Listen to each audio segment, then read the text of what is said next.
Министерот за внатрешни работи Панче Тошковски синоќа по состанокот на владиниот кризен штаб на пресконференција информираше за состојбата со пожарите што беснеат низ цела држава. Морам да истакнам дека причина за расплантување на состојбата со пожарите во најголема мера беа неповолни временски услови и силен ветер кој што го имавме во текот на денешниот ден, но исто така морам да истакнам дека причина за дел од пожарите имаме основни сомнение дека истите се подметнати од страна на човечки фактор. Во моментот се истражуваат повеќе наводи за подметнатите пожари близу клучни инфраструктурни капацитети, патишта, густо населени области и секако приватни објекти. Не сакам да шпекулирам, но морам да напоменам дека можно е да се работи и за едно поинакво сценарио од она кое што, да речеме дека би било сценарио на случајност. Институциите работат на терен и се надевам дека брзо ќе бидат расветлени сите овие случаи од кои што се предизвикани пожарите. Тој информираше дека поради сериозноста на ситуацијата активиран е механизмот за цивилна заштита на Европската Унија. Како што посочи тој, од страна на Грција во рамките на овој механизам веќе се дадени 2 противпожарни авиони канадери кои ќе бидат ставени во функција, како и 2 пешадиски тимови кои ќе и помогнат на Македонија во гаснењето на пожарите. Министерот изрази сомневање дека дел од пожарите се намерно предизвикани. Пожарот што синоќа ја зафати околината на Смилковското езеро и Железара не е случаен, туку подметнат, обвинија градоначалниците на Газибаба и Бутел и министерот за внатрешни работи. Институциите потврдуваат дека има фотографии и изјави од очевидци. Градоначалникот на Газибаба Бобан Стевковски, кој беше на теренот додека пожарникарите се бореа со огнената стихија, јавно објави докази, меѓу нив и фотографии од изгорени ракавици и остатоци од гуми, кои биле пронајдени токму во жариштето. Еве ги доказите. Остатоци од изгорена гума и ракавици се пронајдени на Смилковското езеро. Се е јасно, пожарот е подметнат.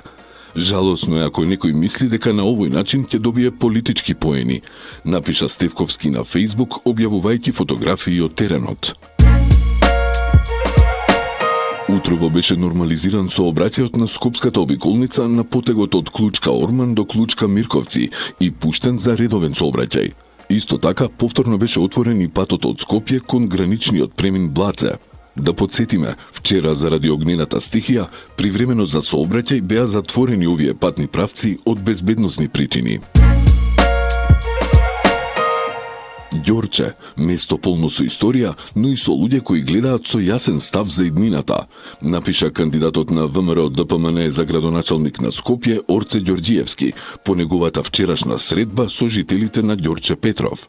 Слушнав многу за сообраќајот, за парковите, за младите, но и за надежта што се уште живее меѓу луѓето, за мајките што се борат за побезбедни улици, за дедовци што чекаат пензија, но не се откажуваат да садат дрвја пред зградата, за млади кои сакаат да останат тука ако знаат дека некој ги слуша, продолжи Ѓорѓиевски.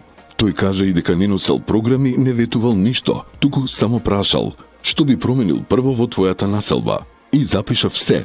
Од овие разговори заедно ја пишуваме програмата за град Скопје. Од вашите потреби, од вашите предлози, од вас за вас. Оваа посета не ни е прошетка. Ова е потсетник дека од вас почнува и завршува се.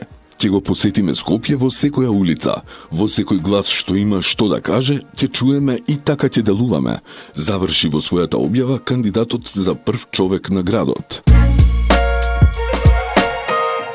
Министерството за спорт информираше дека спортската сала Наум Наумовски Борче во општина Карпош ќе биде санирана и повторно ставена во функција, откако беше утврдено дека објектот стои затворен речиси 1 година по неговата реконструкција. Реакција на оваа одлука дојде од градоначалникот на Карпош Стефчо Јакимовски, кој го обвини Министерството дека насила се одзема нешто од карпошани и истакна дека одлуката е донесена без образложение и без консултација со локалната самоуправа, која досега вложила околу 4 милиони денари во објектот.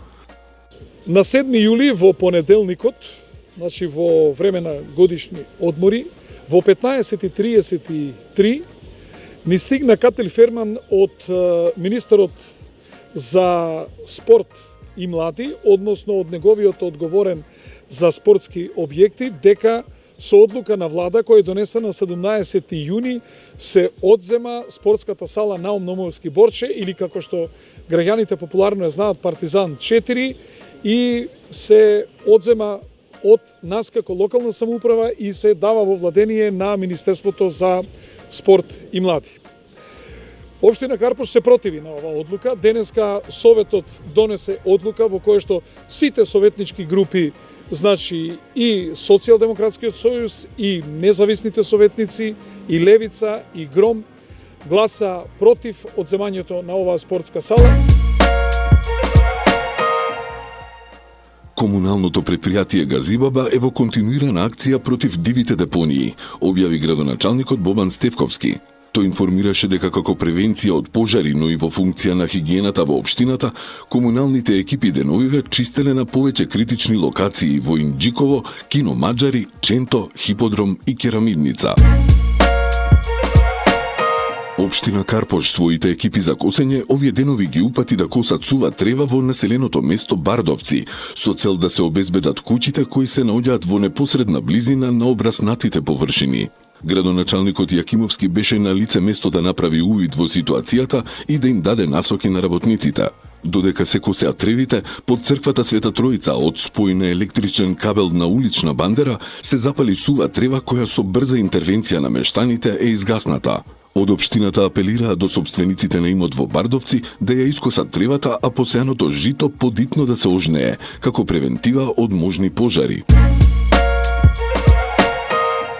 Во рамки на програмата за реконструкција, рехабилитација и изградба на локални улици и патишта, општина Илинден изврши целосна изградба и асфалтирање на нова индустријска улица 9 и дел од улица 16 во локална економска зона Стопански комплекс Илинден во должина од 360 метри и ширина од 7 метри, како и поставување на нова пешачка патека од двете страни на улицата со ширина од 1,5 метар.